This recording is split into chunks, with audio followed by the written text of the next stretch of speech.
discuss the Burp proxy now. So there's the website for it, portswigger.net, Burp, proxy.html. It's a security assessment tool. It also can be used for software testing as well. Any proxy can be used for software testing. So say you want to send something out over the wire and you're not sure if it's coming out right. You can use a proxy to actually look at the traffic. We're going to do an extensive lab on Burp. There's a great free version. And there's also a paid version, which costs about $300 per year. So let's talk about the free version. You get the proxy, intercept, and passive. So you can tell it to intercept traffic, or you can tell it to just send it on. So if you make a request and it's in intercept mode, it's going to stop the traffic. You'll see that it's going to blink at you on your computer if you have an intercept mode and you go back to your browser and I configure it to use my local host, which is 127.0.0.1, as the proxy on a certain port.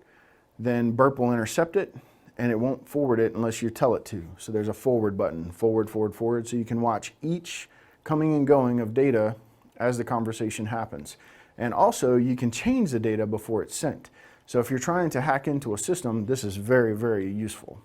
You can change all of the variables, you can add more characters to them, you can shrink them, change the type of data that's being sent, whatever you want to do. So if you're using a client, it forwards it to Burp and then you can have a chance to modify it or just send it on. So that's what the proxy is about. Intercept in passive mode. The spider. You'll hear people talk about spidering and penetration testing, and what they're talking about is they stick the proxy at a certain, so you make a connection to website X, and then you go into one of the menus, and we'll talk about this in the lab. You go into one of the menus, and you say, you right click, and I want to say spider from here. So you might spider from a certain directory, you might spider from the top of the website, where it goes after everything on the website, which can pull back a lot of data.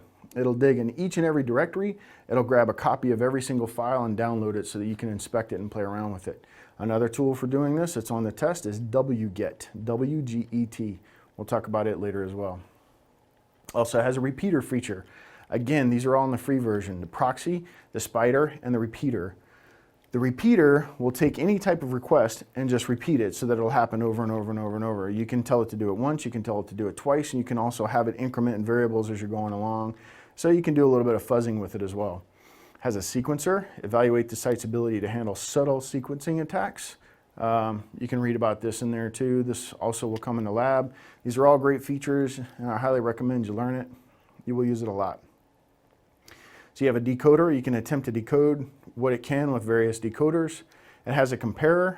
You can compare this result with previous results and see if you get any changes. So say you're doing the fuzzing and you're always getting no, no, no, no. You can tell if you get a yes.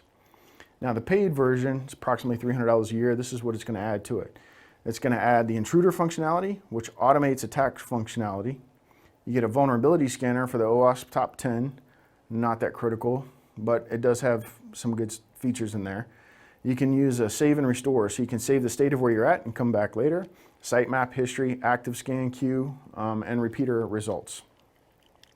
You also get a better search functionality, so you get text search, comments. You can search within the comments that you've made, scripts, references to URLs and links, all kinds of stuff. You get a target analyzer, the total number of dynamic URLs, the static URLs, and the parameters contained within. So it'll go and exercise all of that stuff and catalog it for you.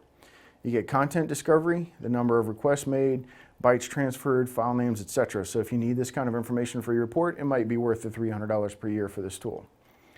A task scheduler, so you can scan from URL, pause, resume, and save. So you can schedule it to run for a certain time of day and you don't even have to do it yourself.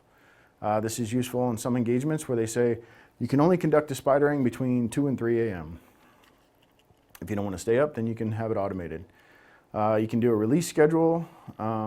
So that's just early releases of the program. You'll have access to it before most other people will. So the next tool we're going to discuss is called Hping. It's a command line oriented TCP/IP packet assembler and analyzer. Hping is only able to send ICMP echo requests, but it supports TCP, UDP, ICMP, and raw IP protocols. It has a traceroute mode, which is the ability to send files between, so it has a traceroute mode and the ability to send files between a covered channel and many other features.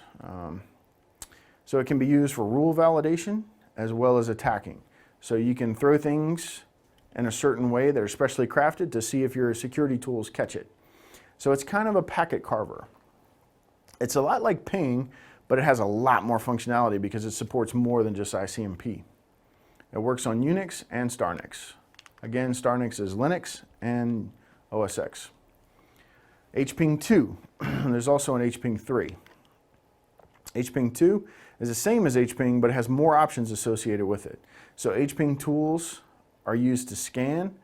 What are they used to scan? Firewall testing, advanced port scanning, network testing using different protocols, and manual path MTU discovery, advanced traceroute under all the supported protocols, remote OS fingerprinting, remote uptime guessing, TCP/IP stack auditing, which is going to tell you what kind of system you're dealing with. It'll help you identify honeypots. It'll help you identify operating systems. Honeypots will look like multiple operating systems. They're pretty easy to pick out, and there's ways that they're fingerprinted and stuff like that. We'll talk about those later. Hping can also be useful for students that are learning TCP/IP. So you can learn what works, what doesn't, and what happens if I change these flags, if I send a reset. You can kind of get a feel for what's going on there. These tools are very powerful. So with Hping 3, you get even more options that we've been talking about, and it adds the ability for a CLI interface, scripting via TCL and other switched options. So you get a lot more functionality, but basically the same support here, but you get some other ways you can do it. It's a little more advanced. These tools have been around for a long time, but Hping 3 is pretty new. It has all the predecessor functionality plus more scripting options. So these are useful today.